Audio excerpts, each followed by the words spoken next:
We had a couple of breakfast traditions that we would have gooey butter, which is a St. Louis thing. Ooh. Yeah, it's like a cream cheese coffee cake thing.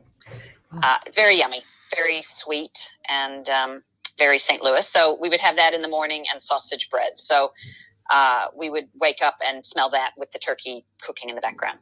Understand, I'm just a man with a pork fat baby back blues. Yeah, understand, I'm still your man with a pork fat baby back blues. Gdayall, and welcome to episode 11. I feel like I've been doing this forever. That voice was Theresa Ingram, and we'll hear more from her later. And good morning, Phil. Welcome. Good morning, Barbara. Are you ready for the big day coming up? I am. I'm trying to see how many sticks of butter I can fit into one meal. Gobble, gobble. Yeah. I should get a defibrillator for the house. That would work, Yep. Between the butter and the bacon. That's it. And so we're just wanting to remind everyone.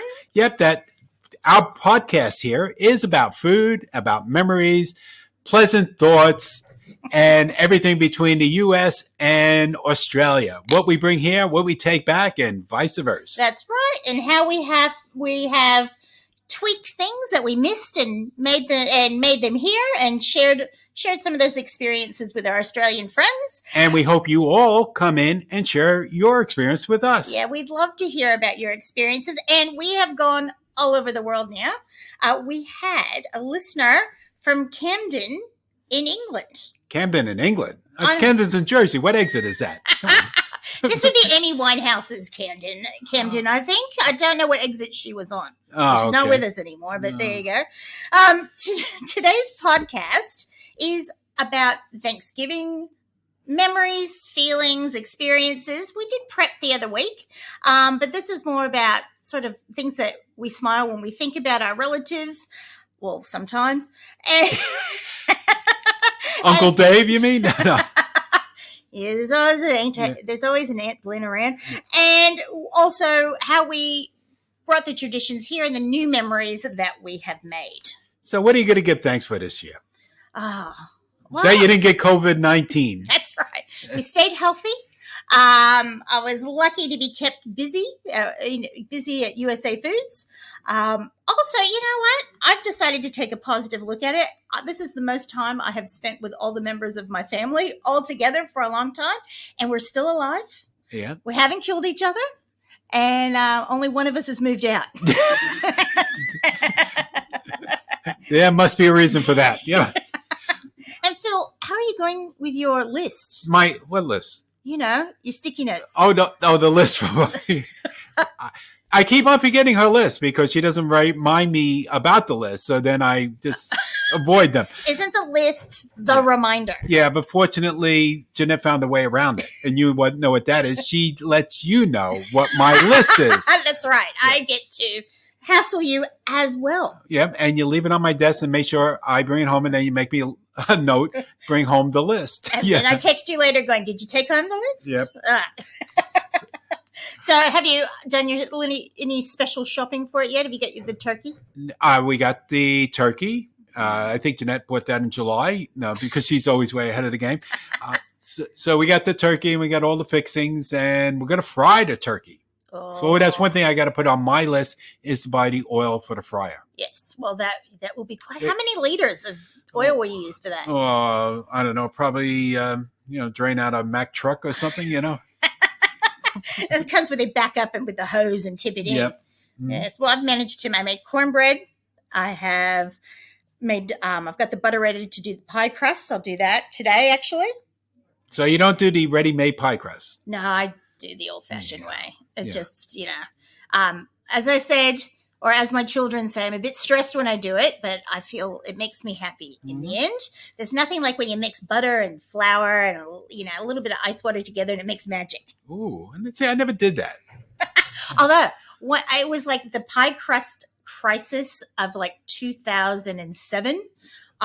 My recipe wouldn't work. I tried it's the day. It's Thanksgiving. Yeah. I've done everything. I ran down here. Luckily you had Betty Crocker pie crust mix. Tried that. That didn't work. I tried the Crisco recipe. I cried. I called my mother, and then I tried again, and it all worked out. But I'm never going through that again. There is the frozen ones, Barbara, or a lot of our customers use the graham cracker crusters. It's not the traditional way forward. It's like a cheesecakey one. I know people do it, but it will taste good. There's no bad pie. No. Really? Is there? There is no bad pie. Oh, wait. Steak and kidney pie. Oh, that could be very good, especially if it's Guinness in it. That's the kidney thing. But anyway, we're only on sweets. So I'm usually a little bit ahead of that, but I will get into my green bean casserole prep and my sweet potatoes and all of that. I've got the goodies. So when do you start actually cooking? Or have you started already? Well, I did cornbread because I'll dry that out to make my stuffing. Right. I make everything stuffing a couple of days ahead of time, and I'll stick it in the fridge, and so I can put everything in the oven. I'll do my sweet potatoes a couple of days ahead.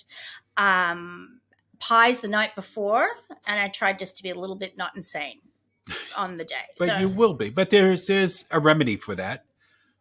Booze? Yeah. Yes, you got it. Yeah. I have the problem that I spend week. That's why they make wild turkey. I spend a week cooking, and then I don't feel like eating the meal. Yeah. I sit down. I'm happy to see everyone else enjoying it, but I'm like, Yeah, I know. It's that way because you're tasting everything as you're doing it, and by the time you sit down, you're full. Yeah, I've had my meal. Yes. Probably twice. And you get all the good parts, because when you're cooking and it's coming out of the oven, you're picking off all the really tasty bits. The crunchy bits on the corner or the good, but a little bit of turkey skin. Yeah. Speaking of turkeys, we've got our fun fact today.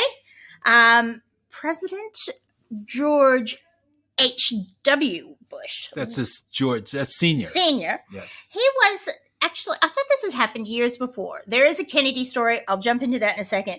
But he was he did the first official turkey pardon because he felt that the turkey was looking a little bit antsy. So there was a tradition where they would get the finest turkeys to be served at the White House, and then they would eat them. And then he was like, I'm not feeling that happy about it. Once a raccoon was sent, I think when Calvin Coolidge was president. They sent the raccoon. He kept it in as a pet. He didn't eat that one. Yeah.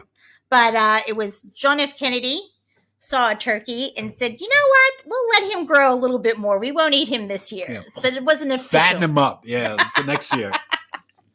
And so that is one of our fun facts. Also, how about the Disneyland story? Oh, yes. Well, they become celebrities. A celebrity turkey. They're flown everywhere. They open parades and they go into Disneyland and the Disneyland Thanksgiving parade. That's a fine turkey life. Have you ever seen any wild turkeys other than on a bottle? I was just talking to Brendan this morning. My towns around us, semi-rural. So occasionally in the middle of a couple of towns, there'll be a turkey. There's a turkey that lives in a neighborhood near one of my friends. They've named him Tom. Mm-hmm. He just shows up. Occasionally the cops have to come and sort of corral him off the road because they just want to stand in the middle of the road. But well, when we were in Tennessee, yes, right, we're driving through like the back roads, go from we were in Georgia, then going up to Nashville, or actually Knoxville at the time. And we came across a whole flock of wild turkeys, so they're pretty common down that part of the woods. So Did they move? They moved, they flew, but they look like what's on the bottle. They don't look like what's on the butterball chicken, turkey anyway. And the other thing is there's signs all over the place, like, no shooting, within, 50 yards of the roadway or something. Because I think people get out, the good old boys get out. Hey, there's dinner. Bang, bang. Well, I wouldn't be upset if someone came home with, as long as they plucked it, came home with a couple turkeys in the bag. But you'd be upset if you're driving by and they missed. Yeah. Oh, we got a flat. When has that stopped anyone? Really? Okay. Now, I know that we've got through with our turkeys. We'll see if Teresa has any experience with. But before we get to Teresa, we do have one because you brought it up a little while ago about how you eat all your goodies, and then when it comes to the dinner, you don't want to eat it. But that 8 out of 10, and this has nothing to do with Crest toothpaste and the American Medical Association, right? But 8 out of 10 Americans preferred the leftovers than the dinner. I so believe that. And like you have your own moment with your favorites. Yeah. You're not fighting with your relative over who's going to give you what or passing the hot plates around. And you're eating it on you're not full from all the fixings before and all the other chip food. And dip and chips and dips. And by the time you're too full, you want to eat it because it tastes so good and you're not enjoying it. The day after, it's much better. I agree with that. And I also agree with leftover pie. My stepdad and I used to fight each other for who would get up early, late, like 1 a.m. to get that last piece of pie in the fridge. Yeah. We resorted to sticky notes in the end. It's like, called it, it's mine. But we'll ask Teresa about that, about her experience with leftovers as well. So when we come back, we'll be speaking to Theresa Ingram.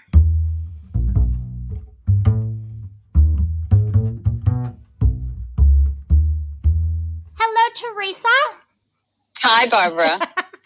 Teresa and I have a little bit of history. We were actually at the same school here a very long time ago in the 80s when our hair was high and our clothes were colorful. And you have those big shoulders also? Yeah, shoulder pads. Yeah. Absolutely. Now, I am wondering if you can please tell us the Theresa Ingram story in 60 seconds. I can. I was born in Seattle, but grew up in St. Louis, which is where both of my parents were from. We spent a lot of time living in LA, spent 4 years living in Taiwan, moving for my dad's work. And then in year 12, we came to Australia, where, of course, I met Barbara. That was in the mid-'80s. I went to, that local high school, and then I went on a blind date. And that's about it. We have moved back and forth a couple of times. We've been back here the last 20 years.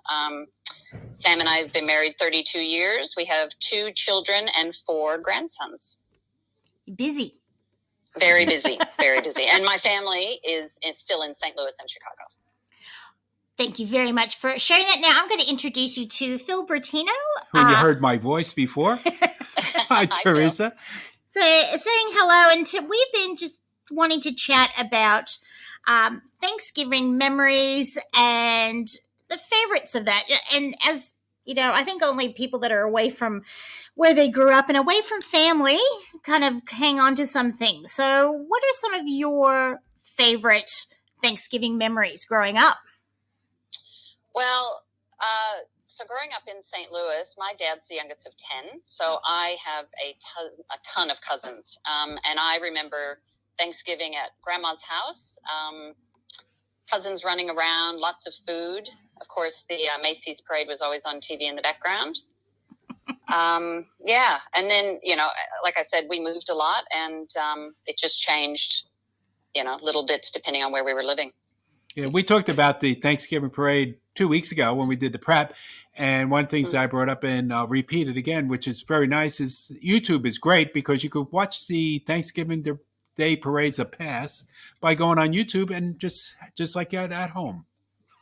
It's interesting. I remember years ago when we started having Thanksgiving here and inviting friends and family who, of course, had never heard of a Macy's Day Parade, and trying to order a video or a CD of past parades, and we could never find it. And now, you're right. On YouTube, it's perfect. Yeah, we better enjoy the Macy's Day Parade because pretty soon it'll probably be the Amazon Day Parade. That's right. Yes, it will. And what I used to, when I was having Thanksgivings here, because I do them the Thursday, so everyone would leave quite late, and I would stay up washing dishes and things because I'd put on the Today Show. And I'd watch because it was their Thanksgiving Day. So I would start watching that and sort of Willard Scott onto Al Roker and sitting on the couch talking about it. And you just kind of want some of those familiar, even though you've made the food and you've been thankful and been with your family, you want some of those familiar sounds and things, I think. So definitely. So Teresa, on the day, out of all the things you serve on Thanksgiving, what's your favorite? What's the one thing you can't do without for Thanksgiving? Oh, I'd have to say the stuffing. Yeah, I would say the same thing. I think stuffing is probably the most favorite part of Thanksgiving. Yeah, it's good, and it's good for days. And so we always make a lot of extra. I always wonder, and actually Ainsley said it to me the other day. She goes, "Why don't we have it any other time of the year?" can't we just make it sometime and just have stuffing? And I was like, I never think about it unless November is knocking on the door. Well, that's why I think Kraft came up with that stovetop stuffing, just for that very reason. You can have it anywhere. Right. So now when you do your Thanksgivings, do you do it here? Do you do it on the weekend or do you stick to the day, or have you done a bit of both? No. So we used to, on the day, go out to a restaurant that was serving Thanksgiving. Yep. And then we have it here at home always on the weekend, usually on the Sunday afternoon. And we initially invited family, and then we had some friends that wanted to come. And I'd say in the last 10 years, we've been doing friends and family, and we often have about 30. Gee, that's like a big one for Mom. That's awesome. It's a big one, yeah. It won't be happening this year, of course. We can't have 30. We have 10 coming.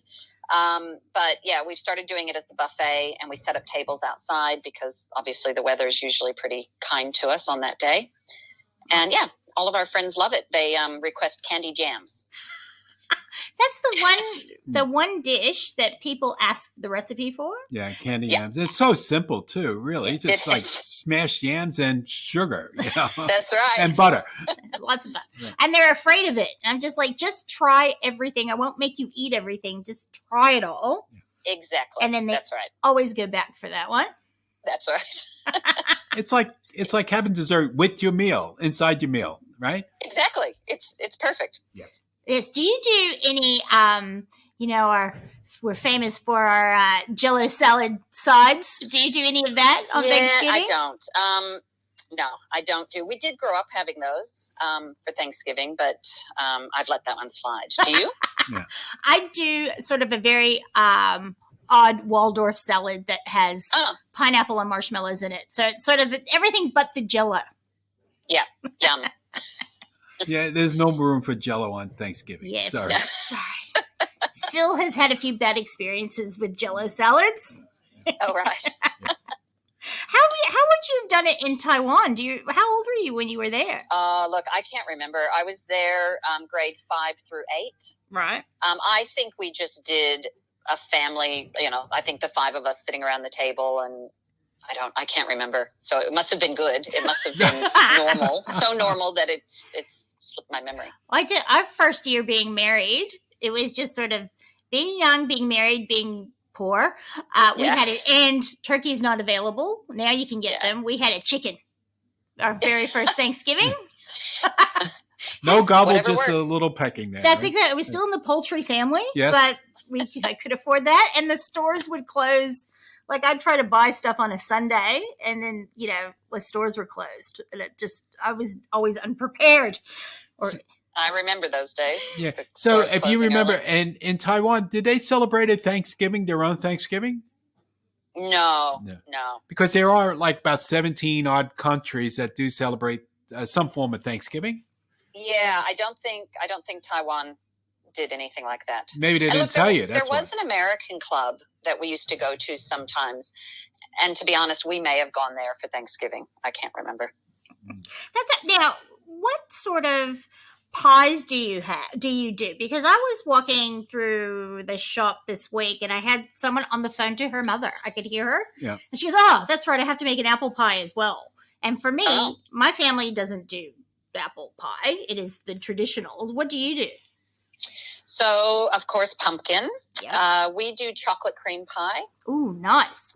So here, those are the two that I do, pumpkin and chocolate cream. But in the States, my dad has been known to make coconut cream and banana cream as well. Wow. Oh, wow.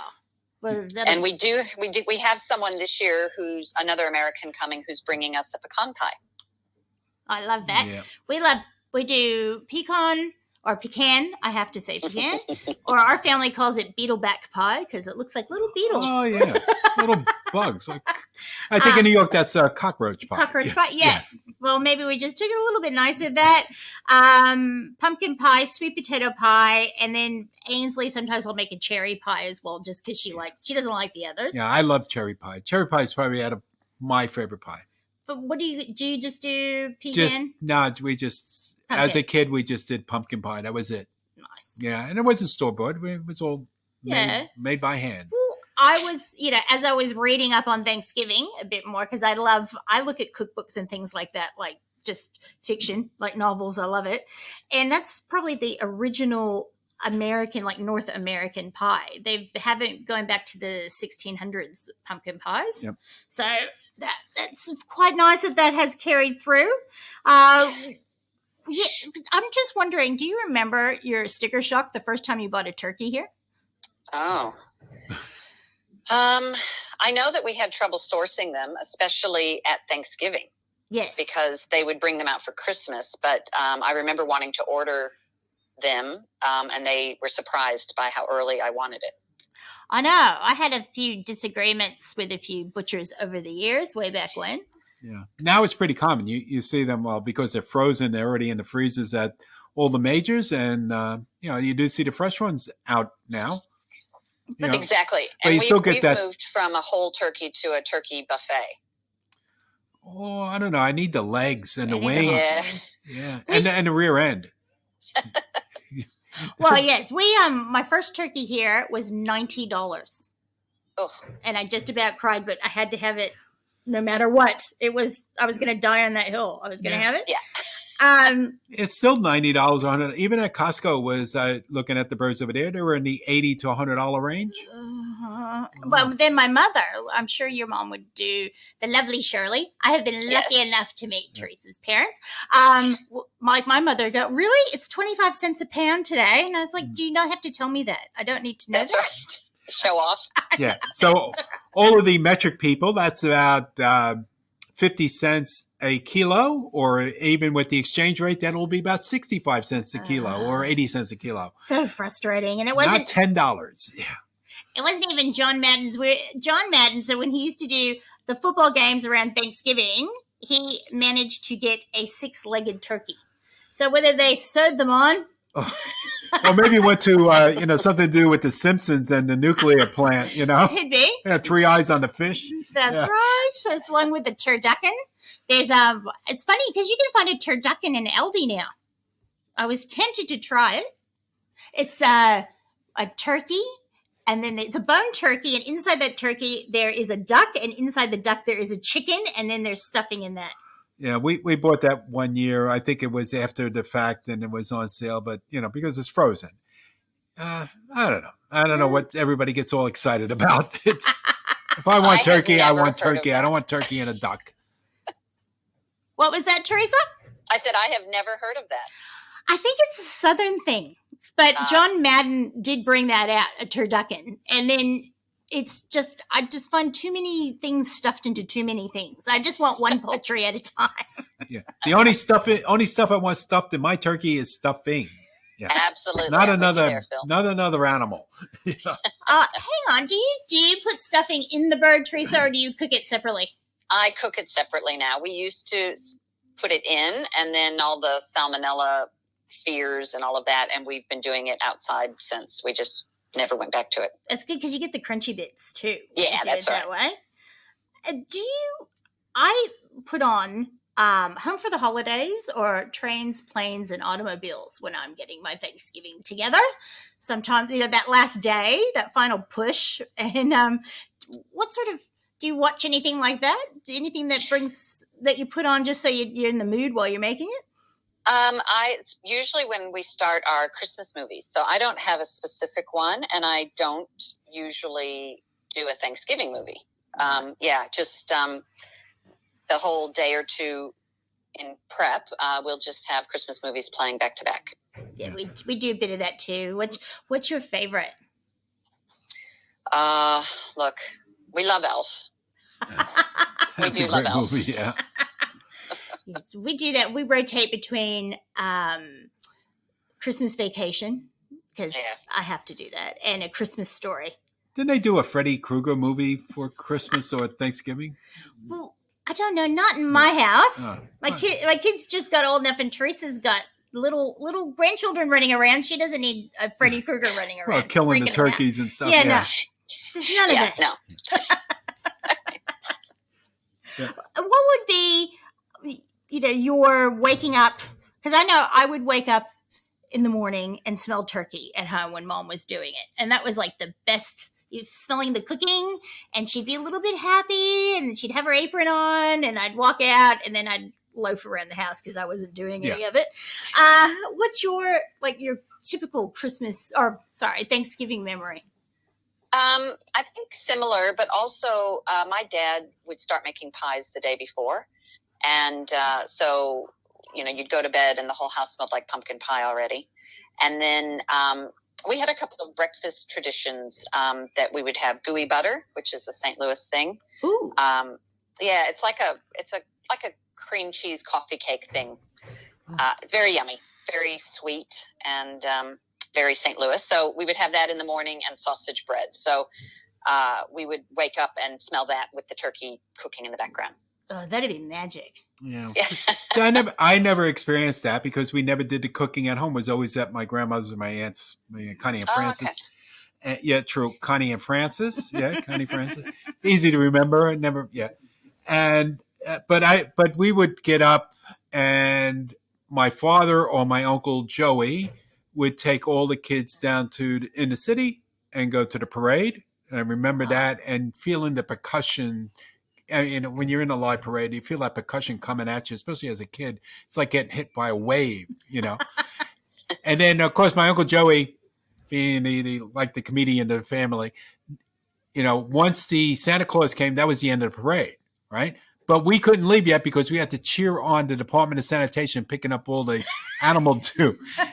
And then from there, because if we weren't frozen yet, because your feet will be the first thing that goes, and then your nose, and then you had it. But so we would stagger from there, and then before going home, we always went to like Horn and Horn and get hot chocolate. Oh, nice. With marshmallows, and that I always remember. And then from there, we went to my aunt's, my grandmother's, and have the meal. That's lovely. I remember we went to Aunt Agnes's and Uncle Jimmy's house. Uncle Jimmy was so funny. He was like, I think he was 6'2".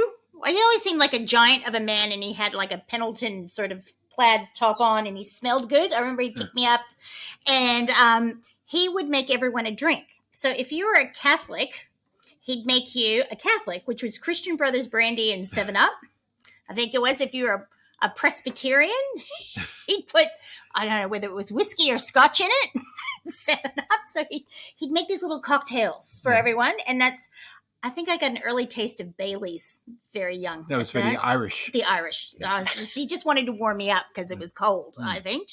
And then, Aunt Agnes would put the bird on the table, and it was lovely. Or we had small ones as well with Mom. And I miss, now that I'm the one doing it, I really like that my kids appreciate that, because I'm sure your kids are probably, are they going to carry on the tradition?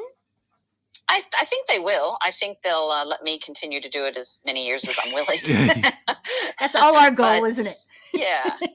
But no, I think they will. I think they've grown up with it enough that I think it's embedded. I hope so. Yeah. Well, one of the things, like when you're preparing, and I'm sure Barbara has this problem, you run out of space in the refrigerator. And the oven. And the oven, but mostly in the refrigerator because you got all the stuff. In New York, and I'm sure in St. Louis was the same thing. It was cold all the time. So we used to put like anything like the beer and the soda and all that out on the fire escape, because it was pretty cold outside. So you didn't have to put it in the fridge, and sometimes so cold that it froze, then everything just pops all over. And the other thing, you're talking about alcohol. They used to have me make the drinks. And I remember the margarita cocktail time, that we all got into. And feeding like 1 or 2 margarita cocktails to my Aunt Connie and Francis if they finished cooking. And next thing you know, they're snoring on the couch. It was either that or the turkey. Yeah. Was the alcohol between that and the, what's it called, is tryptophan? Tryptophan. They're like the Seinfeld episode. Remember? Yes. Teresa, do you like Seinfeld? I do. I remember that episode. we were talking about it. And they're playing with all the toys and everything while she's sleeping. And then Elaine was not happy with him because, that's before me too. That episode wouldn't have flown nowadays until she got to play with the Ezi Bake oven. Yeah, that's right. There's always a nap, and there's always my mother offering to make sandwiches for everyone about 2 hours after we ate was the other thing. Yes.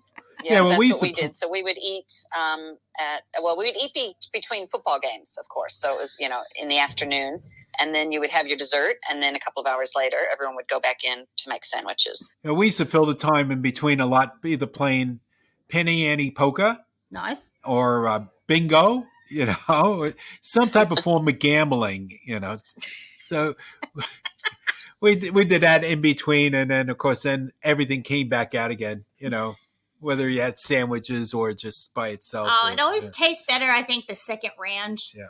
I think it does.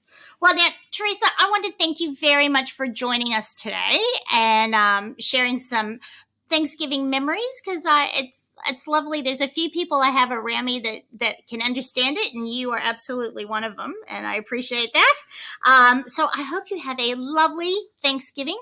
Thank you. Thanks for having me. And you have a good Thanksgiving, both of you too. Thank you. Thanks again. Thanks, Phil. See ya. Bye. See ya.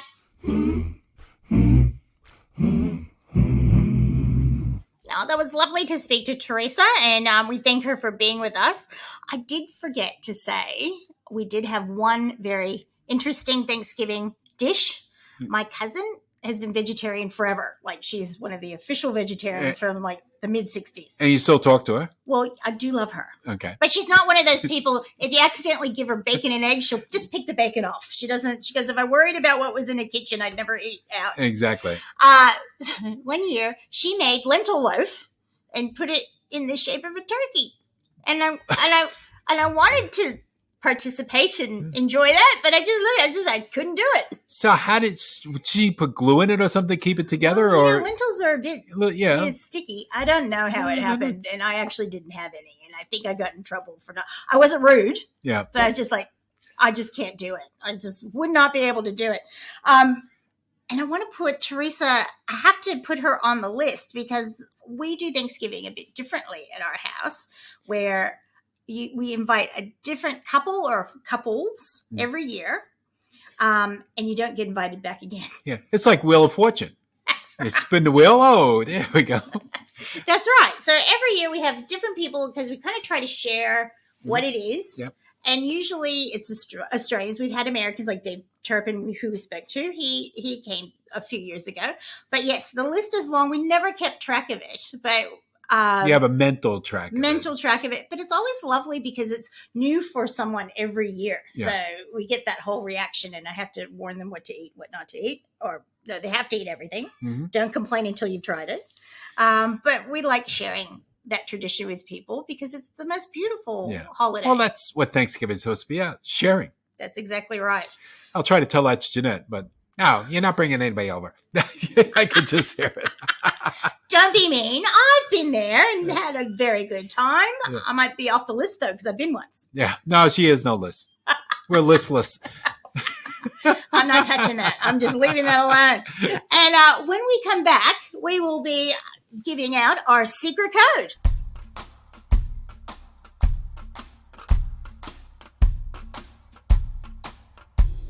Now, what everybody's been waiting for, this secret code. Hey, Barbara. Yes. Could you guess what the secret code is this week? I don't think I'll need 3 guesses. I think it could be turkey. Oh, you got it right on. Well, because we can talk about turkey. Yeah. So turkey it is. Now, our hours. They are extended at the moment, so get ready, guys. Get your pens. So Monday through Thursday, we're open from 10 a.m. till 5 p.m. On Friday, you can get here a little bit later to do that extra shopping, so we're open 10 to 8 p.m. Saturday, 10 to 5 again, and Sunday, 11 to 4. And we're located at 73 Cochrane's Road, Moorabbin. And don't forget, you could always click and collect. So if you're in a rush and you're thinking about it the night before so you don't forget anything, do a click and collect. And you could use the secret word on the click and collect. That's fantastic. And then that way you can still have a shop around, and the things you really need you can secure and not have to worry about someone grabbing that last can of beans off the shelf. So how's letters and news coming in this week? Oh, well, we have a lovely listener, and she's a shopper too, named Serena, who contacted us. She and her husband are Australian, but they have an absolute love for the US. And they have traveled, I think they said, every year for the past 8 years. Except for this year. Except for this year. Yeah. And they're sorry. They even got married over there. Wow. Probably in Vegas with Elvis. Well, they get the West Coast. Was she hot for Elvis too? Like, Serena, can you please send us another email and tell us about your wedding, especially if there's a hot Elvis involved? We'll have to find out. They love the American food, and they go to both coasts. So the first place they go when they hit New York is to get matzo ball soup and a Reuben sandwich, and they go to Katz's, which I've been lucky to been to, and the Second Street Deli. And much like me, I respect Serena and her husband so much. It doesn't matter how tired they are or how they have to drag themselves off the plane. They have to have that before anything commences. Yeah, well, sometimes that is the way. If you go to one of those delis in New York, the thing that I love over there, you sit down and it's that big bowl of sliced pickles and pickled tomatoes too. They put in there. I don't remember that. Green tomatoes that they're pickled. Yeah. I loved Katz's. That's the first thing I said to Brendan we had to do. She also goes to California, so I do love her as well, and goes to our old favorite In-N-Out and good Mexican food. Yes. Which is, you can work your way up and down the state doing that. She loves pozole soup, which is a great Mexican soup with pork and hominy. So hopefully, Serena, if you've tried to make it here, we have hominy for you. We can help you out with that. And loves Las Vegas. Why not? But you know what my favorite Mexican soup is? What? Menudo. Menudo. Like the band, Menudo. Yes. And to me, it's much like pho or pho. Yes. Because it's the cilantro and that steaming and you're getting that smell and then the squeeze of the fresh lime over it. Oh, but you got to like tripe. You do. And luckily, we both like tripe. And it's great. That's why they usually have it in Mexican family restaurants on a Sunday morning because it's good for hangovers. Oh, beautiful soup. Serena is going to have a Thanksgiving celebration, which is lovely. And she's bought some placemats and napkins and decorations from us. So hopefully next time you're in, Serena, make sure you say hi because I'd love to see you in person. But yes, send us another email and let us know about your wedding. I'm dying to find out about that. So you can contact us at podcast@usafoods.com.au. And everyone, much like Serena, we'd love to hear your story because we love the same food adventures that you do. We'd love to hear about new ones. And anybody else that got married by Elvis. My mom didn't get married by Elvis, but she got married in Reverend Love's chapel in Tahoe. The Reverend Love. It Come here for the love. It was a lovely day, but the curtains looked a little bit like we're at a wedding chapel or a funeral home. I couldn't tell. But. It went both ways. Yep. Because you used to have remember Mayberry, and Opie and all. Griffith, yes. And they used to have the dying and wedding suit. So the men, so they had one suit either for a dying or for a wedding. That's right. It's the same suit. Actually, it is Mom and Herman's anniversary coming up. Ooh. They can never remember the date, only it's at the end of November. So happy anniversary for whatever ambiguous date that is, you two. So, and just the Queen also 73 years. 73 years married. To Prince Philip. Imagine that. I don't want to. I did see him hold her hand while they were walking down the stairs. That's the first time he took his hands from behind his back, isn't it? Yeah, come on. He doesn't want to get hit over the head. Yeah. Now, we will have to discuss our favorite segment, which is Nat Nosh.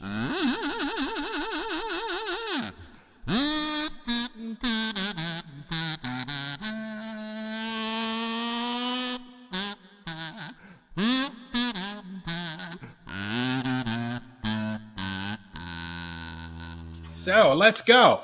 So, today, Wednesday, November the 25th, National Parfait Day.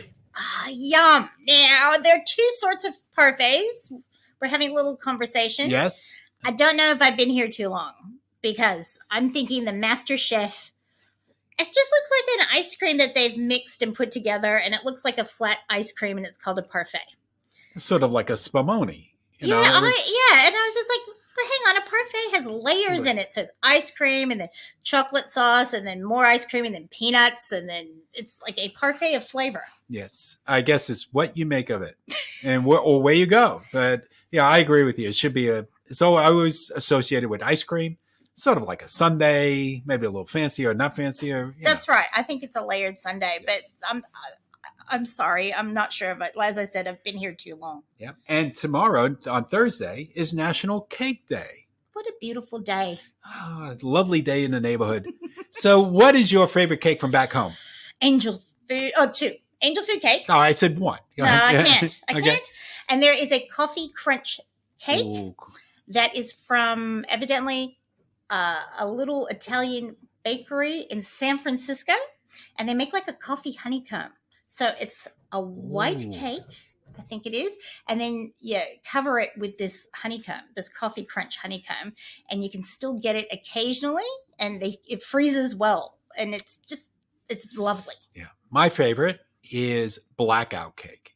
So I think it was just something of Brooklyn. So Entenmann's used to sell blackout cake.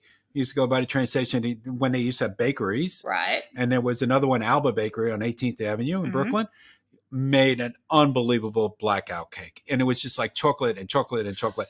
And they just called it a blackout cake. But that was my absolute favorite. And also, crumb cake. Yeah. You know me with crumbs. Right.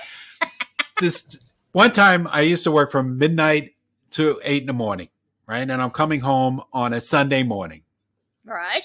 So all the drunks are out on the road and everything, and you see all the smashes on the way home, especially after working the New Year's Eve. But anyway, I was on the way home, wanted to bring something home. I stopped at the bakery and I wanted to get some coffee cake. And they sell it in squares from a big sheet. Okay. So I said, okay, I'll have two. The girl takes the two out, the last two on the thing, and then she has all the crumbs in the pan. And I said, what are you going to do with that? Oh, just throw it away. I said, no, just put it in the bag. That's the best part. It is. Well, you have everything from red velvet to devil's food to upside down. But I think the German chocolate cake is nice. Yeah, yes. And like Italian wedding cake. Yes. I think every little neighborhood must have like one baker that had their own sort of signature. Well, if anybody wants a nice, very nice, and you had it here for birthdays when we celebrate birthdays here. So anybody come into the store, about 2-minute drive from here is Cafe Dolce Sicilia. Yes. So if you really want to get Sicilian type birthday cakes or wedding cakes, they'll make it for wherever you like. They're beautiful. Or great cannolis, but you got to ask them with the ricotta. It's a 2-minute drive from here. We'll tell you how to get there. They are fantastic. And we'll move on to Friday, which is National Bavarian Cream Pie Day. What is a Bavarian one? I don't know. I think it's like a Boston cream pie. I would think so. I don't know. There's lots of cream pies. So there's banana cream pie, coconut cream pie, especially in Gilligan's Island. Yeah. I was just like, where did they get the pie dish on the island? Can you tell me? I don't know. We got to call up Marie. You know her, right? Marie Callender? Yeah. Yes, she was great. And we've had a conversation about the apple pie with... A la mode? With the cheese. Yes. And Marie Callender's napkins used to say, a hug without a squeeze is like an apple pie without the cheese. And to this day, I still not have had an apple pie with cheese because I couldn't figure out the taste combination. Maybe we'll have an apple pie cheese day one day. That might come up. Maybe next month. Okay. You could. And on Saturday, it's a breakfast day because it's French toast day. Oh, I love that. I know everything I love, but my mother has the best French toast recipe. So what is it? Okay. Are you allowed to tell us? I will try not to leave anything out. I won't do it on purpose. It'll only be accidental. Yeah, right. So you make a thick batter with just some eggs and then flour. But you don't want it, how it's like too milky when you dip it? You want it really thick so it sticks to it. And baking powder. Yeah. And I put in a little bit of sugar or a little bit of maple syrup. And you soak the bread in it, stale bread. Right. And then you fry it, but you put like a centimeter or so of oil in the pan. So it's almost like a deep fry. Yep. And it puffs up. Ooh. And you flip it and it's amazing. Yeah. See, that's totally different than what I would make. I would just use, first of all, the bread. The really best bread to use is kully. The Jewish sweet bread. Oh, yes. You could get that at Costco. They have it. It's a challah. Yeah. Well, we used to call it kully. All right. There's always a good sweet bread. Yeah. So a sweet bread and slice it thick, you say. But we just use a little bit of vanilla, egg, milk, and that was about it. And mix it all together. And cinnamon. Cinnamon's great. Yeah. And then mix it, dump it in there and put it in a pan. But I always enjoyed having my French toast with bacon and jam on the side. Oh, yeah. Even though I put the maple syrup on it, but I like the jam. Did you do the powdered sugar on it too? No. I did the powdered sugar because how much sugar you want? You got the the strawberry jam and special. Yeah. I don't and the know. Syrup. Yeah. That's my traditional going back to school breakfast for my children, which I don't have to do anymore. First day of the new quarter or the new term, I make them French toast. And it's good to freeze and just slop it in the toaster. That's exactly right. Okay, so Sunday is National Chocolates Day. Beautiful. That's like everything, whatever chocolate you like. Dark chocolate, light chocolate, chocolate with nuts, chocolate without nuts. Chocolate chips if you're desperate. Yes. All right. And also on the same day is another pie, lemon cream pie. Now, I like lemon chiffon pie. Yes. But lemon cream is like a lemon chiffon that somebody doesn't know how to make the white stuff on top, Right. Yeah, the meringue. So if you don't know how to make meringue, then it's a lemon cream pie. Yes. And as long as it's good and taut. That's right. You want to just sort of pucker a little bit after you take a bite. They are and it's cream pie day as well. So that's in banana cream pie, Boston cream pie. There we go back to Boston again. What's the other chocolate one? Pie. Chocolate cream pie. Or peanut butter pie, because that's like a cream pie as well. Mm. Pie. I'm loving November. Oh. I am loving November. And Monday is National Mousse Day. Another dessert. But wait, is it mousse for your hair? Mousse, chocolate mousse? I think it's there's two S's in it, so maybe it's not mousse for your hair, and it's not a mouse neither. Chocolate mousse day. I saw a recipe where you can make chocolate mousse with water. Why? I tell you, if you're gonna have it, But usually, if you come across a good mousse, it is outstanding. It's beautiful. Yeah. It is because it's just a bit bittersweet. It's not overly sweet, and it's just so good. And you don't need much, and it's just so satisfying. Yeah. And then on Tuesday, December the 1st, another pie day. It's National Pie Day. Then we just had we had National Cake Day. So not to be confused with National Pie Day. Well, this is why we all gained 10 pounds before the holidays. Yeah, but wait, there's more. Because on the same day is Eat a Red Apple Day. That's too healthy to be in this category. It's like eat a red apple after you stew it down and put it in some pastry and make a pie out of it. Yes, and put the sugar in it and cinnamon. Yeah. Or an apple brown Betty. Yeah. Okay, well, that takes us to another week of Nat Nosh.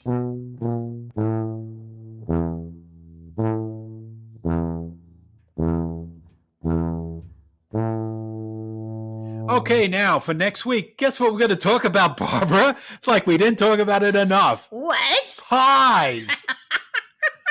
The pie in the sky, Lucy in the sky. That's not Lucy. Different. No, that's a different completely pie. Different. Well, yes. I Love Lucy had that big pie episode. Remember on the conveyor belt? So yes, I will be ready for it. We can talk about, as we said, cream pies, fruit pies, Christmas pies. I just love pies. Yeah, just love pies. And if anybody, please, if you have a favorite or you're confused about a certain pie and want to know more about it, we'll research it for you. Absolutely. Just send us an email to podcast@usafoods.com.au. Thank you very much for that, Phil. And I think it's time for us to say farewell. Farewell? That sounds like I'll never see you again. No, I'm just like wondering about my arteries after all the pies and the cakes. Well, I'll see you in... I was going to say Menominee Hospital. Yeah, but that's not here. That's in the Bronx. Okay, and most of the people in the Bronx can't pronounce it neither. So, and we won't take any ambulance there. Yeah. Well, no, we won't be going to special cardiac care hospitals. Yeah. We will try to eat that red apple, Oh, behave, and make it another week. And I think we talked about once before, speaking of cardiac arrest and all that, the city that has the best cardiologists in the world. It's Atlanta, isn't it? No, it's Houston. And for probably good reason, too. Tell It me. also has the heaviest population in the world. Well, they're just looking after their people. Yes, they are. They know where the doctors know where where to go. It's like a good fisherman. You know, why am I going to go over there? There's a lot of fish in this pond here. I'm sitting. Well, God bless them. Hopefully, we won't have to relocate. Yes. Okay. Well, that's it for this week. We'll see you next week with episode number 12. Woo! See you then. Bye. I've known girls round the world, sweet as apple pie, candy lips and honey hips make me wanna cry. Love is fine, but so is swine. Just don't make me choose. 'Cause understand, I'm still a man with the pork fat baby back blues. I need you to specify what you need me to do, and then I can do it for Can you. please talk until I tell you to Yes, stop? I can do that. At the Absolutely. level that you would talk to Phil, so And- direct over here a bit. Yep. Yeah. I would talk about here, and I would be talking about just stuff and Thanksgiving and cranberry sauce, and I like the jellied, and you're crap for not liking it, and I know. Thank you. You're welcome. We still taping? You're going to have to do that Is that again a go take? Yeah. because you talked during it. I just said yes. Yes. For God's sakes, Brendan Francis. Start again? Jump in, Phil. Jump in. All right.